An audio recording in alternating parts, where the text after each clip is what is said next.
সুলাইমান জামে মসজিদ একটু জুম করে দেখাই। এই যে ফারুক বিন সুলাইমান জামে মসজিদ, এটা হচ্ছে মুন্সিগঞ্জে মামাঘাটে কাছাকাছি। আমরা একটু দেখবো আসলে ভিতরে কেমন দেখা যায়।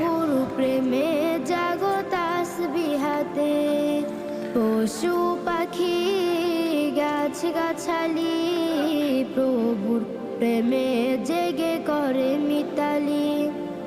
পশু পাখি গাছ গাছালি প্রভুর প্রেমে জেগে করে মিতালি।